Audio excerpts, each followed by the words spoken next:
Is modern ASMR considered soft porn, and will it overtake the evolving technology of AI robots? Stay tuned.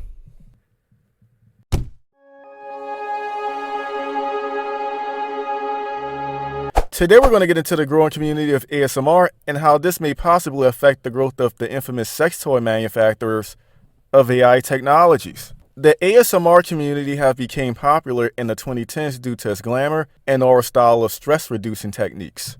From tapping, manipulating objects, to licking a binaural microphone, to soft wet kisses, ASMR artists more often than not creates a sensual dynamic between them and their audience. The term ASMR was supposedly coined by Jennifer Allen in 2010, but its contemporary history began in 2007. For those of you who aren't aware of the acronym, it stands for Autonomous Sensory Meridian Response. It is described as a tingling, calming sensation some people report experiencing in response to personal close attention, certain audio, tactile, or visual stimuli. Before it was called ASMR, it was termed attention-induced head orgasm, or braingasm. I find these terms to be very synonymous to sexual pleasure, as we all know that women's sexuality is paramount in their game. It's very peculiar how they would use these terms to explain the phenomenon that people experience while watching ASMR, but affirm that it's completely non-sexual.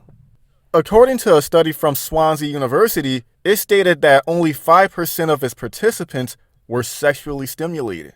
This may be true for the old school ASMR, but for the more contemporary ASMR, it gets a little more sexualized. As ASMR have evolved, many of its creators have added their own spicy zest to it, such as conducting intimate roleplays, to wearing provocative clothing, the wearing of excessive makeup, and bedroom eyes that will cause any man to drop his pants for lubrication. I wonder if ASMR is slowly changing the way we consider sexual dynamics. The reason why I say that is because there's another genre of ASMR called erotica ASMR, or lewd ASMR. Yes, ASMR has made it to the adult entertainment industry. Before we step into the adult genre of ASMR, let's first understand some of their conventional practices, such as the usage of trigger words, mouth sounds, wet or dry, clicking sounds, role plays, binaural effects, whispering, and much more. ASMR on the base level is already enticing, as it's more of a sensual approach into getting a person relaxed. This is often used for people who experience anxiety issues, depression, migraine headaches, insomnia, and panic attacks. Some people also report that it gives them a feeling of euphoria and goosebumps. I like to mention that there are men into creating ASMR videos as well. Some have well over 100,000 subscribers and 1 million views. Anyways, let's get into ASMR erotica and how this will possibly impact the growth of the innovation of AI sex robots. While ASMR being female dominated, I presume that there are more men than women that seek its content for more intimate experiences.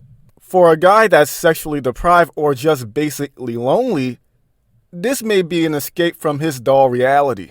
Mgtow endorsed that a sex toy can easily ease the loneliness and desperation, but as an AI robot, it's still very limited in its way it interacts. Unfortunately, due to its lack of empathy, it has no magnetism. This is a vital part of personal connection. Subcommunication such as body language, facial expressions, and voice tonality is needed to enhance the overall experience between a man and a sex robot.